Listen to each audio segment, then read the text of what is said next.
And welcome back to another episode of On the Bench with Beaks. This is episode 37, and I am your humble host, Cody Beekman. And with me, as always, is Three Blind Bryce McMillan. That's better. Hey, guys, how's it going? And I've also got Ross Hit the D Floor Moormeyer. You are so right, and only after a few drinks. How you guys doing? And I've got Daniel Cocker Spaniel Beatty. Bark, guys. What's up? How's it going? Hope it's not too rough out there. Oh, no, we're feeling good. We're feeling real good. And today we have such a special guest, really jack of all trades, Hannah Westbrook. Hannah, thank you so much for being with us. Say hello to the lovely people out there. Hello, everyone. Thanks for having me. Oh, it's all pleasure over here. So, we got a lot of good stuff coming on today. We've got Hockey Day in History back. We're going to talk to Hannah Westbrook about her gigantic repertoire within the hockey community. So let's get it started with Hockey Day in History. Hannah, would you like to do the honors? Yeah, we're going to start with November 11th in 2000, where Joe Sakic picked up 3 assists to become the Colorado Avalanche franchise all-time leader in assists, breaking the mark of 668 held by Peter Stastny. The milestone came in a 3-1 win over Mighty Ducks of Anaheim. Ooh, yeah, that's always a good one. I mean, Joey Sakic, what can you say about the man? I mean, how many franchise records did he set in Colorado, honestly? Also still holds as well. He's just the greatest of all time. Oh, yeah. So, Super Joe, we salute you. Yes. Let's go, Ross Moormeyer. What do you got, Ross, on the D? Get on the D floor. Oh, I'm bringing it to the D floor. But on November 19th, 1977, the Islanders' Brian Trottier scored a goal and added 4 assists, and rookie Mike Bossy scored twice and had 2 assists as the New York Islanders won 9-2 against the visiting Vancouver Canucks. Well. All right, very nice. All right, Bryce, Nice what do one. you got here? So mine is November 11th, 1997. The NHL's new Columbus franchise, they were scheduled to begin playing in 2000 and 2001. They announced the team's name that would be called the Columbus Blue Jackets. That also comes with I think 2 other expansion teams in that year as well, with the Nashville Predators and the Minnesota Wild, if I'm not mistaken. Yes, you are correct. So that's pretty fun. All right. Well, I'm going to hop on one real quick. I'm going to take it back to November 19th in 1983. Bruce Hood becomes the first official referee to referee over 1,000 games in the Toronto Maple Leaf Gardens. Not in the Toronto. Well, it was at the Toronto Maple Leaf Gardens. But to referee over 1,000 games in the 80s, that's pretty crazy. That's impressive. Yeah. It's a large number. Oh, yeah. All right, BD, what do you got for us, bud? Thanks, guys. And, I could have gone a few ways here, and I could have gone with November 11th-ish when I saw that, similar to what Hannah was talking about joining an all-time list with Joe Sakic, Rod Gilbert passed Andy Bathgate back in 1973 to score his 273rd goal. And become the all-time Rangers leader at the time. But he ended up going on to score 406 goals for the Rangers, which is still the all-time record for the New York Rangers. So it was at the beginning of his career, and it ended for a while later, which I think is really cool. And then when you mentioned the linesman thing, I just wanted to throw this in really quickly. This happened earlier in the month, but in 1990, I remember Wayne Bonney in November 3rd, 1990, it says here, he ended up officiating 2 games in one day. He first worked Chicago at Philadelphia, then took a flight to Boston and did the Bruins at the Sabres game later that day. So that's kind of Rules so much. Oh, man, that's tough stuff right there. I mean, 2 games in one day. I mean, that must have been straight 11 o'clock to 11 o'clock of just basically focusing on hockey. So that's pretty sweet. I didn't know that at all. I just never even thought that was even freaking possible. Yeah, me either. I don't think a ref has ever covered more ice in one game before. No doubt. No doubt. Well, I'll tell you what, man. I this is why I love Hockey Day in History, man. You get to learn all these kind of new little quirks about the sport. So great Hockey Day in History all around. So now let's get into Hannah. Hannah, I mean, looking at your repertoire, it's just gigantic. So we're just gonna get right into it. We're gonna start when little Hannah was growing up in Laramie, Wyoming.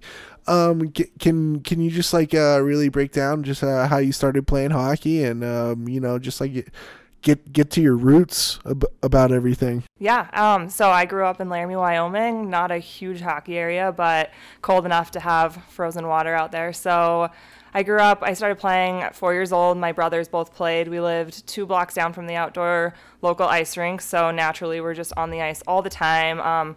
My dad tried to put one of those build-your-own rinks in our backyard as well, but it was too windy. A lot of rocks got on that, so it didn't work that well. But we grew up playing on that facility, and we raised a bunch of money to eventually build an indoor rink, but I just started playing there and then came into Colorado when the girls hockey started kind of making its appearance. And yeah, it's just kind of all been going since then. It's nuts. One thing led to another, and it was a huge snowball effect, apparently. I guess so. Who would have thought?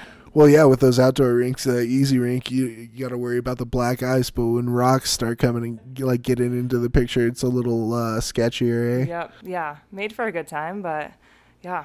But there was, at least one nice, solid pond hockey rink you could skate on. So tell us about that. Isn't that kind of where you kind of started hitting the ice? Yeah, so we didn't have ice, obviously, all year round because it was outdoor. So before and after kind of like the winter months, we would skate in Fort Collins. So before school, our parents would drive us down to Fort Collins. We'd get up at like 3:30 in the morning, practice, and then we'd come back and actually go to school. So it was a very unique experience, and we definitely didn't take ice for granted. I grew up playing boys. We didn't really have girls hockey until I believe I was in about 5th or 6th grade, where we had a U19 team, and everyone who played girls just kind of funneled into that program, and I was always the youngest. And then after playing boys and playing girls in Wyoming, I came into Colorado and started playing on Colorado Extreme when I was in 7th grade.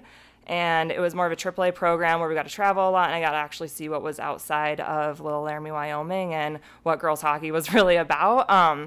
And then after that, kind of one thing led to another. I stayed in Colorado a few more years and then was able to have the opportunity to go on and play at an academy. And then that led to college and then a little bit of pro. So kind of a little unique experience. Well, yeah, talk about, you had a scholarship to University of Vermont, correct? Yeah.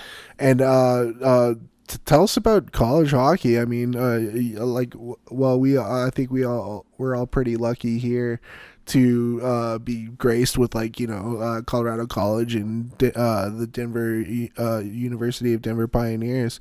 And we all know that the college programs back east are really cutthroat. So tell us about how you got discovered for UV, and I mean just the anticipation and just playing in UV. Mm-hmm. So scouting was a little different back when I was growing up. So you really didn't commit until your senior year of high school, and that was kind of like the only time you really got offers. Maybe if a junior here or there would get an early offer, but it was really rare. So it was kind of the anticipation of waiting till your senior year, playing through like a Labor Day tournament, and then seeing, what scouts kind of come after you and what colleges want you. And it also made things really interesting because just looking at colleges across the map, you kind of had to see where or if you would fit in. Like I was a 5'4" defenseman, I had to look at programs and see, okay, how many spots are they going to have open? It wasn't like, hey, you're 14 years old, we're going to offer you a full ride and expect you to come in 5 years, So it's very different. So after we played a Labor Day tournament my senior year, I had a few contacts. I had been talking to Boston University, University of Vermont, St. Cloud, and I was really partial to actually coming back to the Midwest. I didn't really want to be at an East Coast program, but I was playing at an academy in Stowe, Vermont, which is 45 minutes from Burlington, and I actually got an early offer from them, so I decided to do an early signing. I just felt like my parents put a lot of time and money into me playing, and if I was going to get a full scholarship, why wouldn't I take the first offer? And I knew I was guaranteed ice time and going to play a good 4 years, so Yeah, it's quite the experience again. Oh, yeah, I can imagine. Well, especially coming in on like a D1 program as well. Like, that's huge. Yeah. Especially out in the East, because, I mean, Absolutely. as Cody says, it's completely cutthroat out Yeah. there. Yeah, So- it was really good. And I mean, girls hockey was kind of like making a bigger footprint at the time too. So, and getting more competitive. So it was really fun to be part of like a newer Division 1 program. I think they were like 3 years old. So I got to come in with a lot of girls that had the same mindset, that came from kind of like smaller hockey backgrounds or smaller hockey towns. We're just like really excited to be there. So made a lot of good friends and had a really good time. So tell us about, the locker room and just being able to, kind of go into your University of Vermont and talk to your coaches, your teammates. Like, what are some crazy locker room experiences or maybe some intimidation factors going into college hockey? Yeah, it was quite the wild ride the first year, I will say that. I actually got to go to college with my best friend that I went to the academy with. Actually, funny story, we both committed on the same phone call. They called and they said, can we talk to Teddy after? And she goes, well, did you commit? And then she committed. So it was kind of funny. We got to play together and committed at the same time. But going in was kind of a little challenging. We had a new coach and we were his first recruiting class. So right away, there was a lot of tension in the locker room. And I was one of 12 freshmen and most of us were full rides. So I just remember like the first day walking in and they said, okay, we're going to have an open tryout. And we were like, what do you mean? Like, we thought we were scholarship athletes. Right. Like, what do you mean we're having an Yeah, open they might just tryout? commit. Like, yeah, I'm 17 years old. I'm like, these girls, like the seniors were very intimidating. And the coach goes, okay, well, transfers and first years sit on this side of the locker room, seniors and returners on this side, and basically said, like, we're going to have a tryout and we're going to cut seniors. So I think it was like 7 or 8 seniors got cut. Yeah. So right away, it's like, how do we put a wrench in this team? Like, how do we make it the most like uncomfortable situation for all these new kids? But like, we also understood the process of like, they're there to win, they're there to keep their job, and they're there to make the team better. So it was like really hard to like navigate how that was going to be with the rest of the team, but we kind of just had to like group up as like returner, like as like the second year returners and as like the newcomers coming into the program, and kind of just like hold our own against the upperclassmen, Right. which is insane. Oh yeah, way to build some animosity, Right. like just. Yeah. I mean, well, and I do understand like the need to win, especially with a newer program too. But wow, yeah, that's what I feel like cutthroat was the right word to Yep. say. Yeah. Yeah. Well, the coach was like, he had a great background. He played in the NHL for a long time.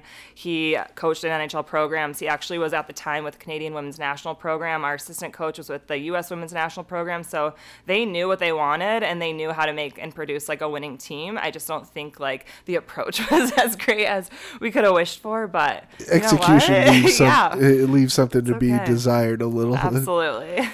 Well, I know. We got 2 college hockey alumni. Daniel, you want to weigh in on this one, bud? It's just great to hear your experience. And I actually have a little bit of some personal experience with Burlington, because when I was leaving high school, that was one of the schools that I was really interested in. And also because of Martin St. Louis going there and me being also a smaller guy and needing to try to find a team that I thought might have a spot for someone my size, and also a little empathy, because I could always just throw back at them during my tour like, well, you let a guy like St. Louis in and that didn't turn out too bad. And then I was also just kind of wondering, through playing at Vermont and in that hockey atmosphere, I was curious what that was like for you, coming from, the ponds and needing to share ice at 4:30 in the morning to the atmosphere of that East Coast for some of your games. Yeah, I mean, the stadium Gutterson is unbelievable.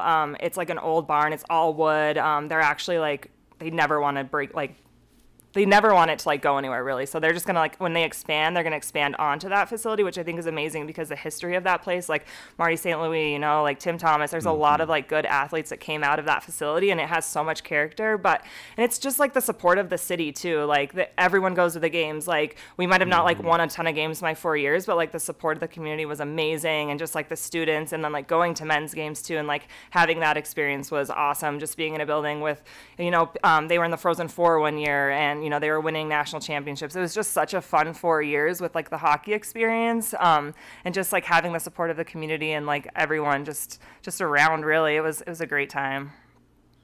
That's a beautiful thing about hockey too. I mean, even when you were back in Laramie, I mean, you guys finally found the funds to actually make a rink. That was through the community. Yep.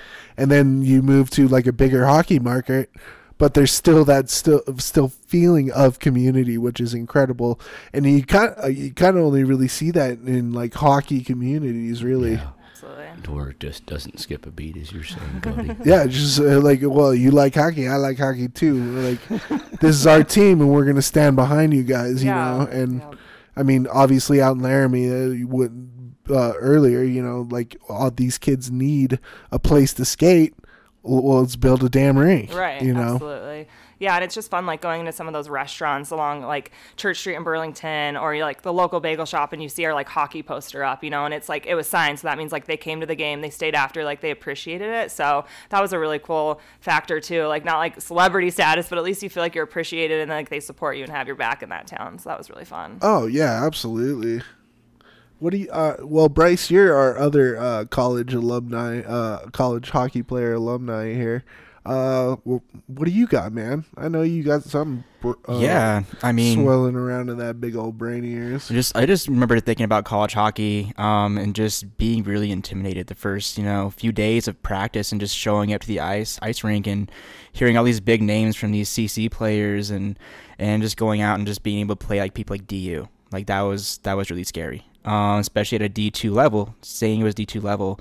The hockey was still really fast and so really intimidating. It was one of the fastest paces of hockey I've ever seen, besides maybe playing AAA when I was younger. But it was really, really one of those eye-opening experiences to where how fast the game can be, and it makes you really feel humbled and makes you realize if I want to get to the next step, I have to do so much more work than what I'm doing now. Oh yeah, so. 100%. While you're playing in Vermont, maybe like a year after, like when does it really hit you that you definitely you deserve to be here, you can really make something out of this, like when do you think that kind of hit you that this is something you can make a huge success out of? Yeah, I think just like getting through those first few months and like leaning on my teammates a lot and like realizing like we're here for a reason as well. My thing is like always show up and like show yourself. Like why, like I always compare myself, okay, like you're this player, like how can I be like as good or better than you? Like I want like someone to walk into a building and like be able to pick me out. So that was always like a drive for me, is like I'm very competitive, and I mean still to this day, like it doesn't matter, like I don't want to show up to a game and like be shitty. Like I want someone to be like, oh wow, like she does a great job, or she's a good skater, or whatever. Like I think like just showing that like you belong there and like making a name for yourself, like that was just always my goal. Yeah. Oh, beautiful. So then after college, I do believe you are selected to play over in Sweden, in the Leksands IF in the Swedish Women's Ice Hockey League. That's got to be a huge like transition. I mean, especially even playing hockey in America to going over into Scandinavia and playing like professional women's ice hockey there. Take us through it. Yeah, wild times. Actually, I had a teammate end up going there when I was a senior. She had graduated and she went and played goalie. She was from Vancouver, and I was like, wait, that's like a thing? People can go over there and play? And from that like moment, I was like, that's going to be my goal, because I had a great 4 years, but at the end of the day, I don't think I was like done with hockey yet. I don't think like I had done everything I wanted to do, and I like still wanted to play. I was pretty young. I went to school at 17, so I graduated at 21. Like I was still ready to like keep going. So I honestly, I talked to her a little bit, and then she's like, well, what I did is I just started like reaching out to programs. And so I like jump online and I'm like Googling like women's hockey professional, like all these like word, like it's coming up in like other languages. So I'm like Google translating it. At the time it was like copy, paste, like you couldn't just like right click translate. So it was like a lot of work, and I'm sending emails and like hoping I would hear back. And actually I ended up getting into the same program in Lexington as she did. And it was great. Like it was kind of one of those unexpected things, but I knew like throughout that summer, like I was going to make it work. I was going to find a way to get overseas. And it just happened to be that she got me over to Lexington, and I like knew and trusted that program just because she had been there. And yeah, so I went there, and then just decided to play that year and just kind of see what would happen after. Well, and did they kind of scout you, or did you just, you get what I'm saying, or Yeah. did you have to go and do like your tryouts out there, or did they come out here and kind of look you over and just seeing what your potential was for the team? You know, a lot of it was word of mouth, and they didn't have a lot of imports at the time because they don't really, like, the women's hockey side didn't have a lot of money. So it was like, if they could bring it in, like, Leksand is like the hockey town of Sweden. So, like, Forsberg, Delarose, those guys all played there while I was there. Like, they have a lot of money. They had probably one of the best facilities, just a lot of support. It's like, honestly, a hockey town, tiny little place. But so they were allowing some imports to come over. So I think just word of mouth from my friend that played there, they knew I had like a pretty decent hockey resume, just like growing up and then playing in college. And then I think it's one of those scenarios, if I would have gotten over there and it wouldn't have like worked out, they probably would have just been like, go home. But yeah. After this $1,000 ticket coming over here, you just we're just gonna send you back. Yeah. Thanks. Yeah, you're fired. I'm just kidding. Yeah, I know, but. So, language barrier. What was there a big language barrier there for a while? And like, how did you guys? How did everybody in the room kind of maybe combat the language barrier there? It's a little intimidating at first, just because you have no idea what everyone's saying, but. Thank goodness that everyone knows English and they learn it from like a young age. So like there's the girls that, you know, do a little more traveling that are a little more confident and like, hey, like they speak straight up like English. Like you wouldn't even know that they were Swedish. Like a Gabriel Landeskog as opposed to maybe. Are you sure you're Swedish? Yeah. Yeah. But so they would honestly just have someone sit next to me like in the locker room when the coach was talking. But it was always like the best. Like they'd talk for like 15 minutes and I'd be like, so like what did he say? And they're like, okay, so like we just need to be better next period. I'm like, okay, like can I get a little bit? Like, okay, great. Like as long as I guess I'm not getting yelled at. It's just one of those, okay, go team. Yeah, like high five. Yeah. And then like practices, obviously you can kind of follow along with their drawing. It's all pretty like general, you know, with like practice, but it was a time. Oh yeah, so coach is in there giving you like the most arousing speech ever and you're just kind of like just waiting for him to be done, I guess. Yep, exactly. Yeah. That's great. So in terms of coaching, what are some like really big differences you notice how hockey is taught here in the U.S. and how hockey is taught out there? I think that they just take I don't want to say they take their jobs more seriously, but it's more of like a career for coaches, I think, overseas. Like they have to like put in the time to become like certified coaches, like Canada, where it's not just like, here, sign up for your USA hockey number, learn the U8 module, and then you're a certified coach. It's like you go to school to be a coach. And I think like that's the difference is they know how to like actually set up like a correct practice, or, you know, they know how to like speak to athletes, or, you know, just every sort of avenue, but they also get paid for what they're doing. So I think they take it as a job. And, you know, like even in the women's side, coaches like come and go. Like I had a few different coaches in Sweden and when I was playing in Finland, like they come and go, and like if you're not winning, like you're out. So I think they take it a little bit more seriously. I don't want to say like they don't hear, but I just think like because they are earning more, like they want to show up and they want to show up for everyone. Yeah, right. I could see that, absolutely. So yeah, you move on to Finland as well, and then you end up in Australia. Yes. Which is what was really cool. You became one of the first like professional women's ice hockey player to play in 3 different countries. Yeah. Yeah. And now 4 is because you had a season in Beijing lately. Yeah, on the coaching side, but yeah. Well, let's talk about Australia for a little bit. I mean, I didn't even know they had ice down there. Yeah, you know, I didn't really either. I don't think anyone did. That's the best part. And I will say, like, they have ice, but not like there's a couple good facilities, but it's a little interesting down there. A little choppy, a little wet, you know, but it's Australia.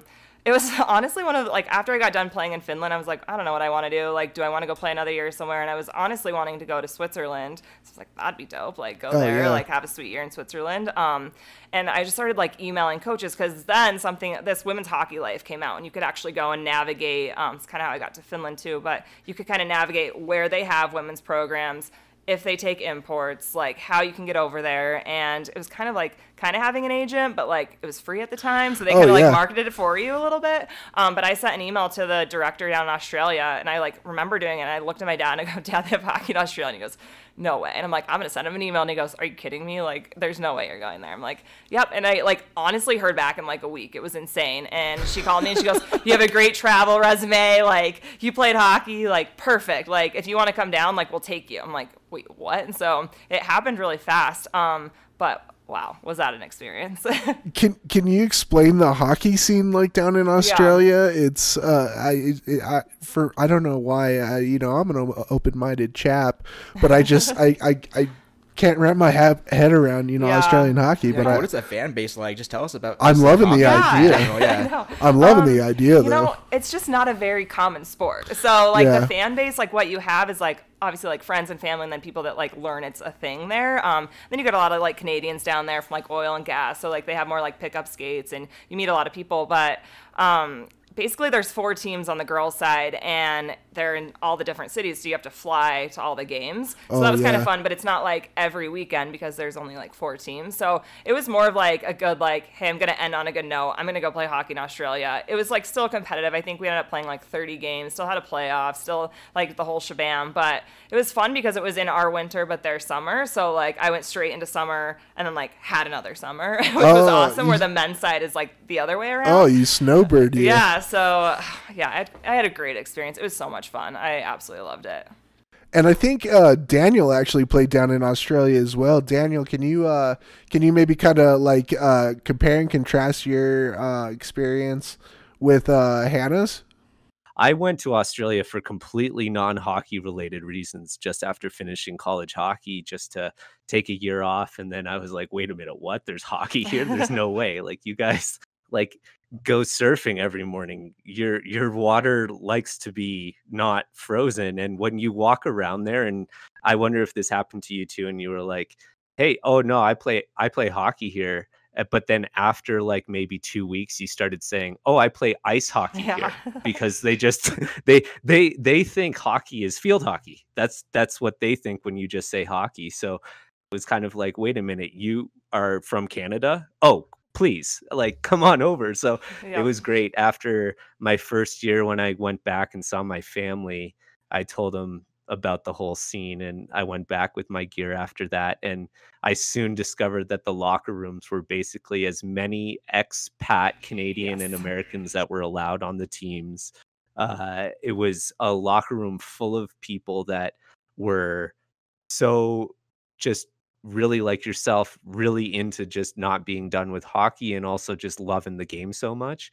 And also, when the Australians that were on your team were on your team, Aussies are just athletic people. So they're good at things when they put their mind to it. And it was really fun to see those Aussies on my team like really try their hardest to keep up with us that learn the game in a completely different way, in a completely different culture. So that's really cool, and I enjoyed every minute of it, because one thing about Australians is they love their social atmosphere. Their after the sport activity is almost as important as during. And I mean, cricket, they have mandatory lunch breaks, so obviously they're going to be drinking during the games as well. And hockey was kind of like that down there. It was like rugby, but with hockey. So you'd get together with the clubs afterwards, and you'd have a really great time.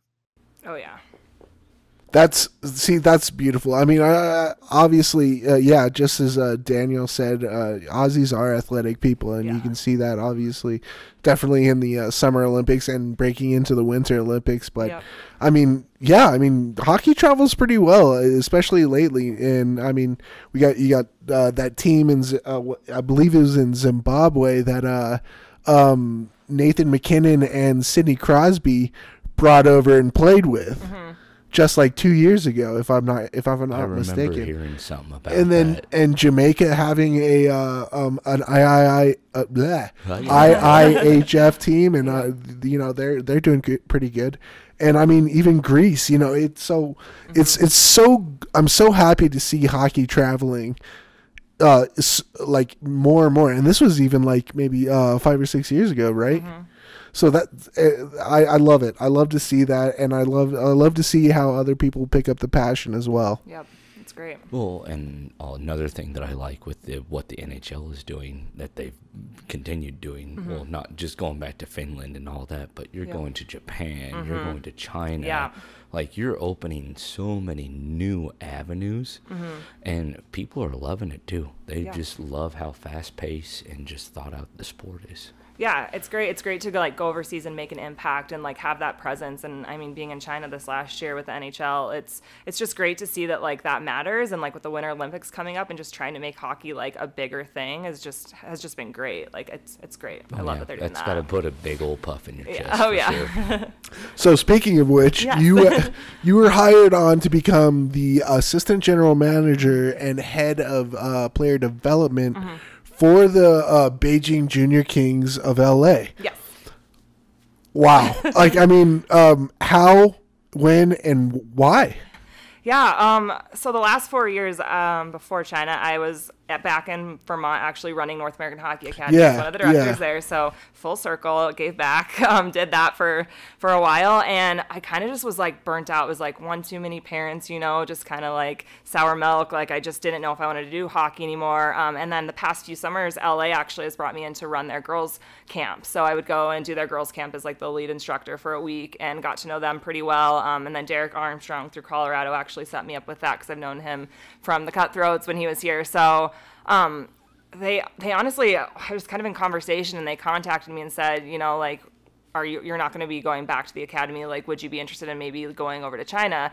And I was like, well, are they going to take a female over there? And they were like, good call. Let us ask first and then we'll get back to you. But so I interviewed for that and I got the job and they were like, basically, we're going to have you go over there. You're going to start a youth hockey program. They had a couple guys that did it the previous year and they both took different jobs after that. And so I went over with Tim Waters, who is an NHL player, and then Nick Lair, who is at Minnesota as a goalie for a few years, so younger, and he went over as the goalie coach. And they said, hey, why don't you just like build like a youth program from kind of like the ground up and get people excited about hockey, and you're going to be part of this program and it's going to be affiliated with LA. So we're supporting you. You have this contract with one of the billionaires over there, and basically like we have your back, so go make it happen. I mean, yeah. After like figuring out that they will take, a woman coach over there, We need to consult the oracle. I'm like, can we ask about that? Is that a thing? I mean, how do you prepare yourself for that? I mean, that's like the Pacific Rim is, it's, Sweden, Finland, even Australia. It's easily to get maybe acclimated. Like, how do you prepare yourself for such a radical change of culture and another change in hockey culture? Yeah, I think like honestly I was going off of adrenaline and just being excited to be hired by like an NHL program and finally having like the credibility that like someone like that big like accepted me and wanted me to have like a big role. Huge, especially as yeah. a female. And so I was really excited about it. A little intimidated because I've never been to China and like all we hear is like, oh my gosh, there's millions of people, like like it's going to be awful, like it's so dirty, or like all these perspectives that like are so inaccurate that like once I got over there and like realized how many expats are over there and like, oh, there's a men's league, sweet, like I'm gonna join that, like, oh, there's Thursday drop-in skates, done. Like I met so many good people and like the community was amazing, and then getting to be over there for hockey and like being associated with the Kings was like, who wouldn't want to be pumped to go? Like worst case, I didn't like it and I could come home. So Oh, yeah. like that's always been my mentality, but it was a little bit of like a shock to go over there at first, but you just figure it out. Like just make it work. And so your development, so you're head of development, you're helping out these junior Kings. Like what do you really try to instill in these kids early on and continuously too? I think just like, develop them like skating skills. Like those kids like work harder than like any kids I've ever been around in my life. Like Wow. It doesn't matter if they're 4, it doesn't matter if they're 14, their work ethic is like second to none. And I think like culturally that's obviously their thing, but like they take that everywhere they go. So it's like they're on the ice, their parents are watching every second of it, like filming, like they're going to work hard. Like that's just the expectation no matter what they're doing. So, Yeah. I mean, and we tried to bring a little bit of like the North American fun where like the Chinese coaches, like, kind of get a little crazy. They're like really stern. Like I saw a lot of like interesting ways of coaching, like, coaches like slamming sticks at kids, like getting hit upside the head, where we're like, we're going to be like, I know, it's insane. We're like, we're going to be the fun like North American coaches, but like still like have a competitive like environment and still like, hold them accountable. But like we want hockey, like at the end of the day to be like fun. We're there like working with like young kids. Like we want like, it's a lifelong sport. Like we want that to be instilled in their head too. Yeah. You don't do it just you do it also for the love of the game, not just any sort of, career. Well, and that's like Milan said. You just got to do it for the love of the game. Mm-hmm. You have to have the passion. and the devotion to the game. And then he said skating. Like, that's a huge thing nowadays with speed and all of that. So honestly, I think that's good that the North American coaches kind of bring that lightheartedness, because there is a lighthearted aspect to hockey, and yet there is a very serious aspect that comes along with it as well. And I think if you have too much of one or the other, the game kind of gets lost on you. Yep, absolutely.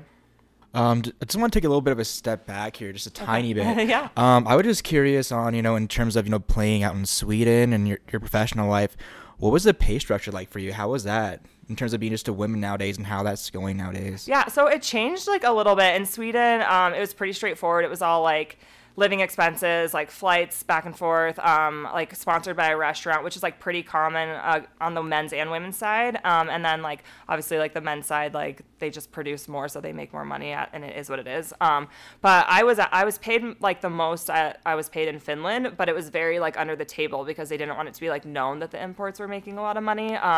So I had a lot of like interesting encounters with like getting paid, but it was, the pay structure, it's probably never going to evolve much for the women's side. And I think it's just kind of one of those things, like you want to see it like get better and you want to see people make money for this sport. And like you hope that changes. But at the same time, like experience wise, like if you can go over and have no expenses and be able to travel and be able to play the game you love, like why wouldn't you do it? Like, it's kind of a no brainer. Yeah, I don't need to be putting money back if I'm playing hockey. Right. Especially hanging out in Sweden or like Finland. So, that's what if I could be doing that, I'm out. Yeah. Just a small question I had, of course, we're bringing it back to the love of the game and why we do it anyways, right? Yeah. So, I'm just curious on my end. Yeah. And it's almost like with my job as an electrician, you get pension and then some with some of the stuff if you travel outside of states. So that's kind of cool that they hook you up in that sense, even with Sweden and also Finland as well. So strange encounters of getting paid. What is that?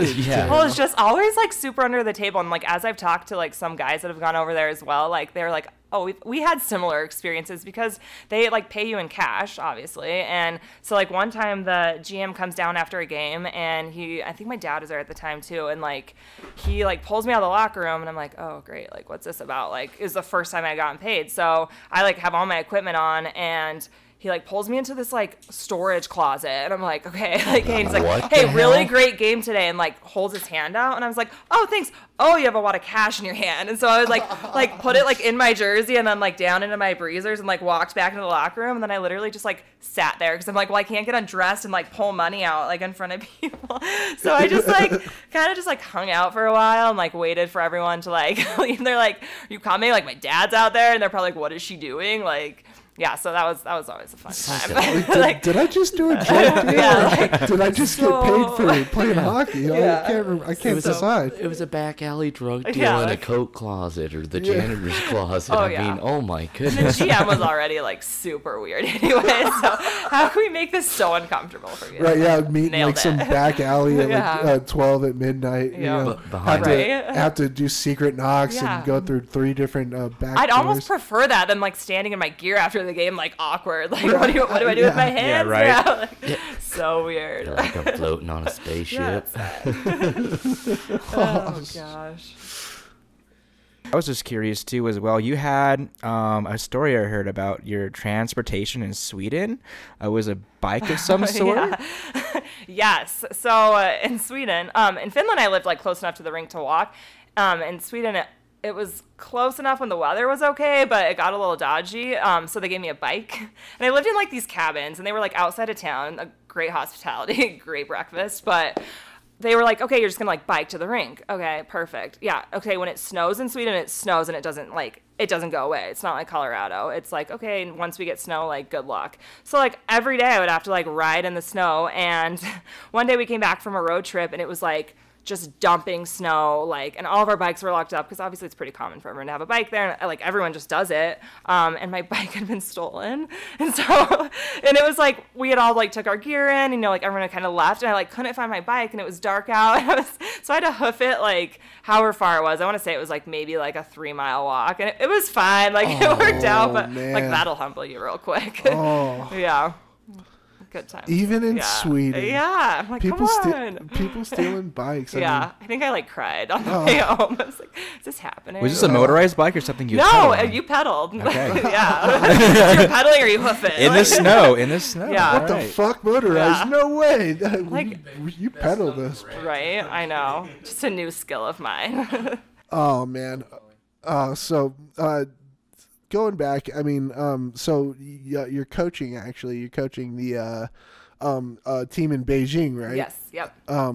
Talk to us about that. I mean, actually behind the bench coaching and all Mm-hmm. that's got to be pretty sweet. Yeah, so we had learned to skate all the way up to U14s, and kind of our job was to just grow the program, keep kids invested, and the most kids we had in the program were U8s. So we put a lot of time into that group of kids, and then we had 2 U10 teams and like a very small U12 team. So we just were like, how can we get these kids to stay? You know, like, how do we make them love the game, and how do we make them better? And we all just kind of like split duties, and whoever could go, you know, to the game would go to the game. Whoever had to be on the ice would be on the ice, because we were also training some of like the local schools on top. So a little like history on how Beijing is running things right now is all of the billionaires were mandated to put money into winter sports since the Olympics are coming. So that's kind of how this contract evolved with LA Kings. Is the billionaire that had the contract, huge hockey fan, had the contract with the Kings, and so that's how we ended up over there. So all these schools have to start doing winter sports too. So, you know, it's like, hey, you're going to play ice hockey, and here's all your equipment, and you all need to learn how to skate. So we actually got to train some schools as well, and we did that like on the weekends, like 4 hours straight. We'd have like, you know, between like 20 to 40 kids on the ice, and just trying to like teach them to skate, teach them skills, like all of that stuff. But it was so fun. It was so different. Like, and I didn't think I would really like enjoy the youth age. I was kind of like, oh, I want competitive kids. I want kids that like are driven and like want to play college hockey, and like, but the youth side like really gave me a different perspective. And then it just made me realize how much I like love the development side of hockey, and like how that's like what I would like to do and like continue to do. And like, if I can evolve the game and like get kids going at whatever age, like great, let's do it. And it's just given me like a whole new perspective, and like super grateful about that. Oh, that's insane. And I was gonna say, I imagine that it kind of tweaked your kind of coaching aspect of the whole entire thing, because you had to break it down for kids, but also, you had to, I know, kind of bring in your own kind of aspect with it, what being over in Beijing, because there is the culture and all of that. And so it was just I mean, we had all international student, so they all went to international schools, the kids that we coached. So like they understood English like very well, could speak it, but also like just teaching like the systems of the game was very different. Like it was hard, and it was like, you know, like they might not understand our terminology, they might not understand that word, but like the gist of it, or like drawing and just trying to like break it down as much as you can, just to like help them like understand the game more. Oh yeah, you know, when you're throwing out phrases like, "Oh, silky mitts, bud," like, these just, you know, starry-eyed kids just looking at you like, "Oh, what?" That was a nice clap on the back end. Yeah, what? Who's on the hashies, bud? Who's on the hashies? Someone backdoor. Like what? What is this crazy American lady saying? Yeah, we're like, what is this? So, and now you're back. You're back in Colorado for a bit. Yes. Unfortunately, because of the COVID shutdown. Yeah. And you were just saying that you just got your stuff shipped on shipment back from China. Yeah. What are you doing right now? I know you attended the Dog Bowl, Dog Nation Dog Bowl, played in that. What else have you been doing since you've been back? Yeah, well, I was just kind of waiting to see like what was going to happen with the program, and they were hoping that, you know, like once things like get better, like they'll send us back and like the contract would stay alive. But they actually terminated the contract in September, which is kind of a bummer, but also like it's kind of one of those like it was getting later and later and later, and it's like, is it really still going to happen? Like, we were all about going back, like they wanted us to be back, but just, you know, with everything going on, I don't think like LA could have like sent us back like feeling comfortable about it. So it is what it is right now, you know, like hopefully soon like things will open back up, and, you know, NHL programs will have more development opportunities, and LA will have more balls rolling, and so hopefully I can jump back in with them eventually. But in the meantime now, I've been helping Crevo, the local hockey program kind of based out of Littleton, and just jumping on the ice with them a little bit, specifically doing hockey development, and then like training kids on the side. I did that all summer, and that's kind of always been what I've done this summer, is train athletes that come back, like boys and girls, whether they're like Shattuck or they're at a university, like they just jump on the ice. We do a lot of skating and skills and just kind of keeping them in shape. So with kids being around still or not going back to the school, we've just been doing that like during the days. And then recently joined Lululemon because I'm a big fan of Lululemon. So I'm like, why wouldn't I work there in the meantime? So, Oh yeah. There you go. yeah, I like to stay busy, so it's been good. Oh, that's awesome. And what I really want to ask, like, I mean, through all your hockey travels, how do you think your really outlook on hockey has changed?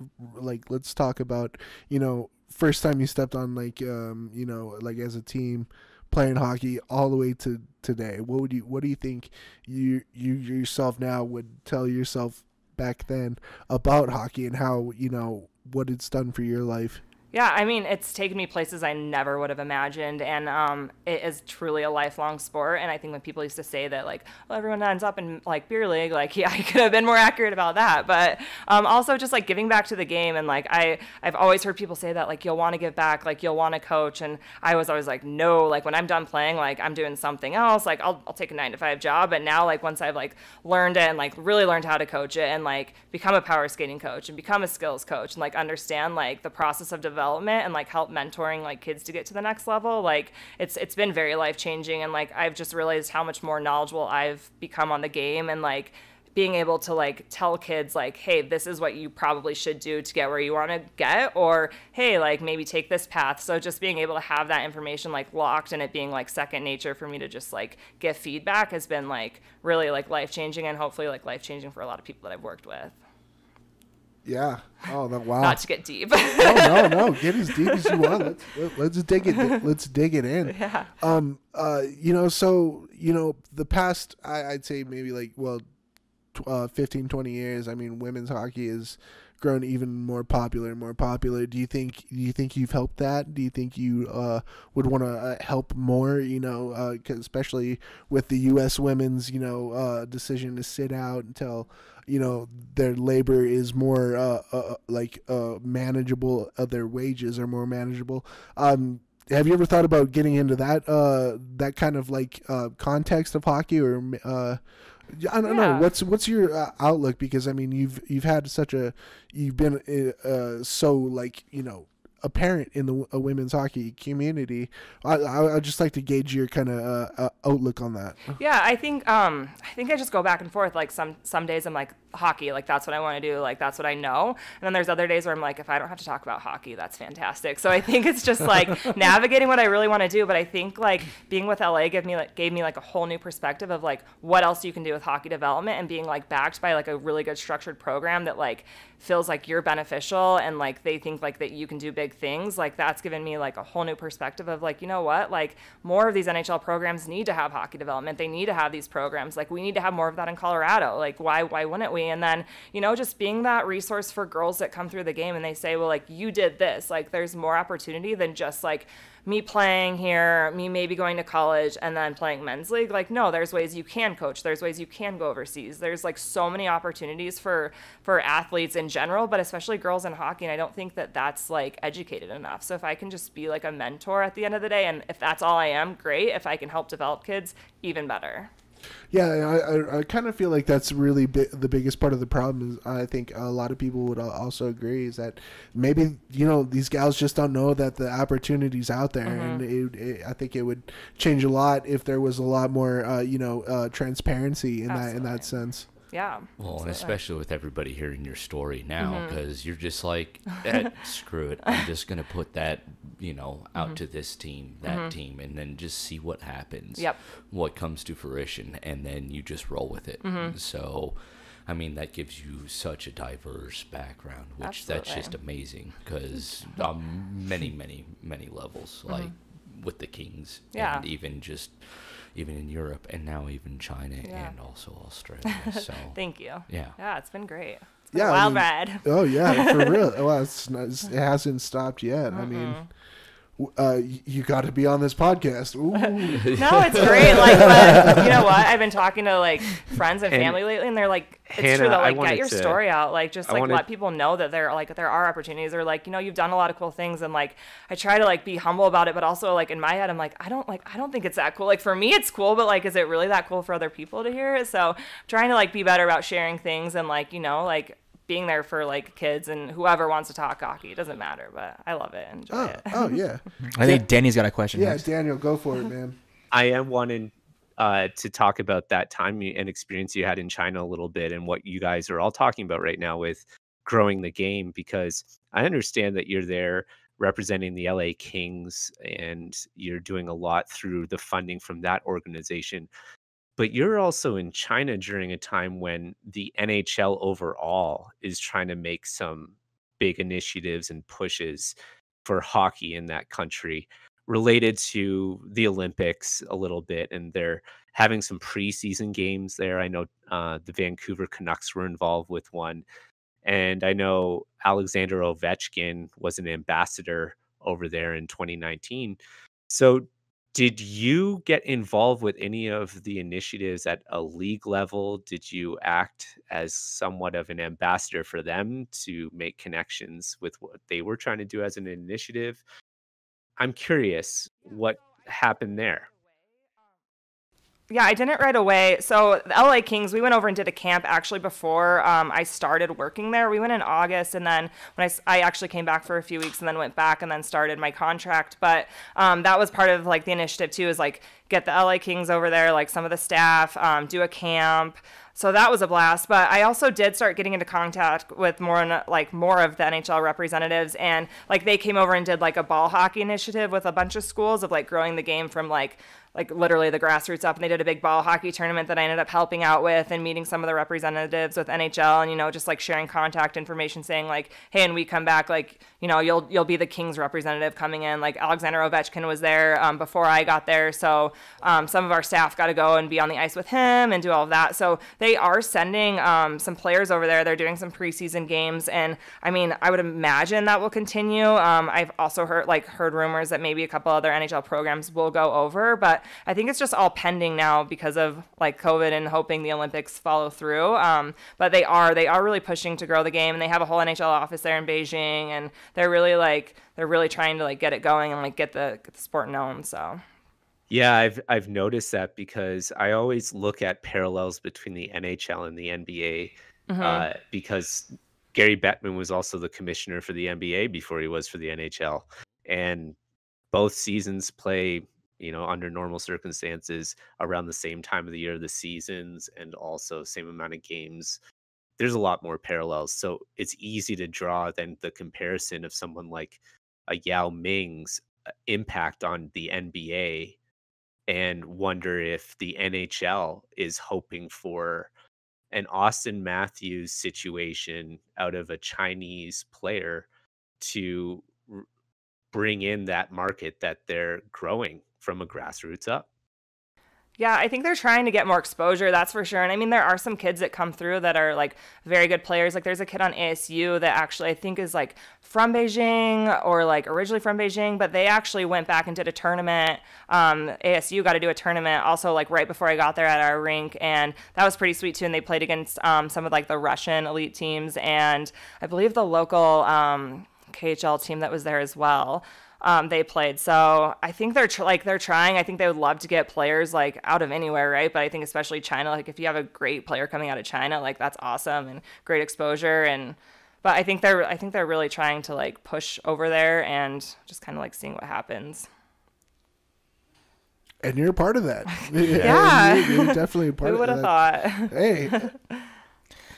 Just sort of bringing things kind of back to home here. Since you've been here, since the virus kind of caught on, what have you been doing with, you know, youth hockey for girls, whether it's here in Colorado or Laramie?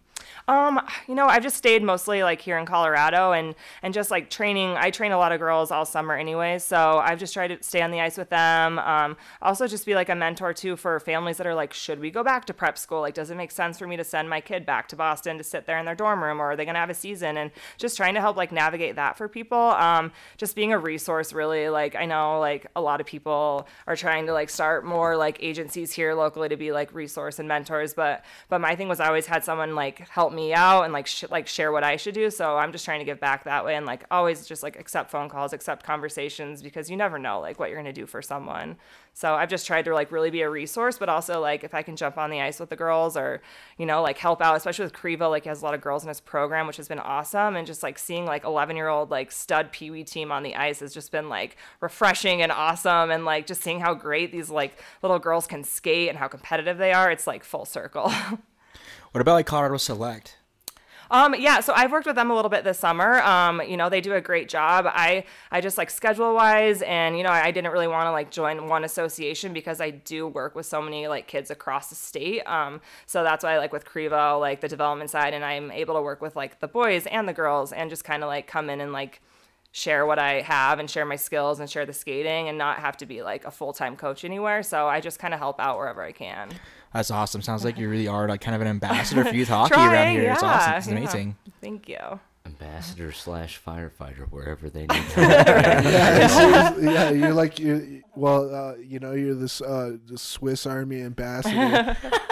We got the for hockey. Seriously. Thank you. But speaking of, just the fact that you kind of really got deep into developing like skating skills, you had a pretty funny story about when you were younger and the size of your skates.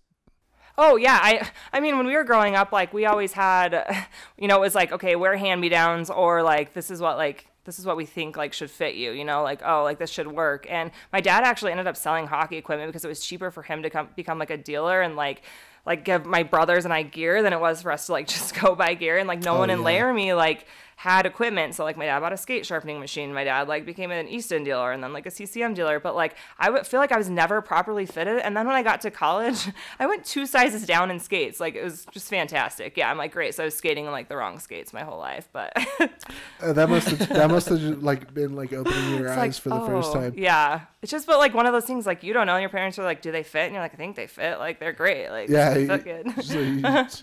I'm a kid, man. Yeah. You fucking tell me. Yeah. I don't know. Do they fit? Kinda. Wear another sock with them then. Yeah, exactly. Yeah. You're gonna grow into them. I'm like, I think I'm fully grown. But that's fine. And that was always with skiing and snowboarding. My dad, just wear another pair of socks. Yeah. Yeah. Same with my dad. Yeah, you'll grow into them. Right. They'll be perfect for you in like 6 months. Yeah. All right, well, let's go. Yeah, that's my biggest thing too. Like, and I always whisper it to like other coaches on the ice, and I'll point them like their skates are too big for them. Like their skates are too big for them. Like I do it all the time because it drives me nuts now. Oh yeah, I'm like they need to know. I'm like buy a cheaper skate, but like buy it like the right size. Like it's so much better for their skating and development. Which I know is like so annoying to say, but big on development here. Well, when you went down 2 sizes, I imagine that you were able to cut an edge and just a lot better because you had a little better. She can we'll skate call now. it. Perfect. Oh, okay. Well, she's up her game. Yeah. But no, and that can make a huge difference because a lot of people don't know that going into buying skates and stuff, and then once they get the right size, it's like, where's this been all my life? Like, seriously, it's like, we are not worthy. Yeah, like the Golden Gates open up, the Hallelujah chorus. Right? Like, this makes sense. Thank you, Bauer. Speaking of which, we're looking for a sponsorship, Bauer. Yeah, shout out. Think about it. Warrior. I'm kidding. Yeah, right? Yeah. I met the Warrior rep in China, actually. They have one right over, and he does like an amazing job. And it was perfect because I met him, and he was great, and he was going to help like sponsor our program, and he actually ended up like sourcing me all brand new gear, and then it's still in China. So sweet. Hopefully like 9 more weeks, right? I'll get it back. Yeah. As Dr. Evil would do, the quote, 9 more weeks. Right. Well, damn, Hannah, boys, you guys got anything else you want to throw at Hannah? Daniel, you got anything? Well, just out of your history of being very big of a champion for women's hockey and growing the game and being inclusive, and also with the LA Kings, I was curious if you had crossed paths or, I guess, skates with Blake Bolden. Oh, yeah. So she was just recently hired by the Kings to be a scout, actually, which is awesome. I think she's one of the first female scouts in women's hockey at the NHL level, as well as Cami Granato now for Washington. Yeah. So actually, she was someone that I would probably have like teamed up with this summer, and just being with LA and her being with LA. And I was probably going to like hopefully have more conversations and see like what we can do to help grow the game even more. But yeah, we haven't gotten to team up much. Yeah, and for our listeners, Blake Bolden is the she's a scout, and she's also the inclusion and diversity officer for the LA Kings, if I'm getting that title right. And she's involved in another great group that is growing the sport with women's hockey, but specifically Black women in hockey. And appropriately, there's a group called Black Women in Hockey. And I think that's just great what she's doing and what you're doing. And I've always been a big fan of the LA Kings in that respect, because they've done inclusion nights at the Staples Center in years past, and also involved the women's U.S. Olympic team in that as well. So I just wanted to kind of ask you about Blake, but also just say thank you for what you're doing and what the LA Kings are doing and taking this seriously, because we really appreciate it. Agreed. Yeah, thank you. It's been fun. Well, boys, you guys got anything else? I don't. Yeah, it's been great. Thanks Thank for you. hanging out and talking hockey with us. Well, in that case, I think we can call that an episode. Do you have any social media or any shout outs you want to give out to anybody?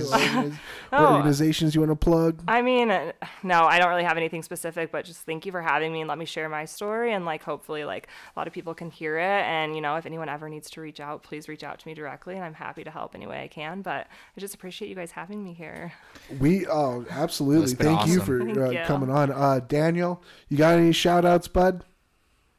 Not beyond the shout outs I gave to the LA Kings, and also just you, Hannah, for coming on the show, and also all of our listeners out there, and for our sponsors. I'd just like to, once again, always friends, family. I mean, Hannah, thank you. This was a great experience, eye-opening, that what you do. And it's great that what you do for not only women here, but just even children on the boys and girls side, and in every facet of hockey too. But yeah, Dog Nation, especially because that brought us all together, right? It's true. And My Beer Nation. Yeah. Bryce? Yeah, Hannah, thanks again for coming out. It's been awesome. You've had a pretty cool career. It's great talking to you. Of course, we've said them already, but once again, Dog Nation, My Beer Nation, friends, family, and our listeners, thanks again for hopping on and listening. Yeah, definitely, Hannah. Thank you so much.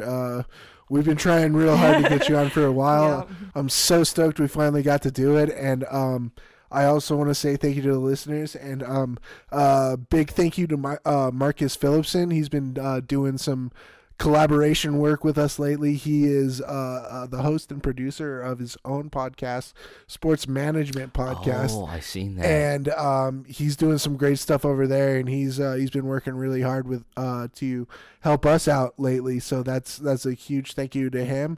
Thank you again, Hannah, and thank you to all the listeners. So without further ado, Vihorsh. Salut. Wiedersehen. A bientôt.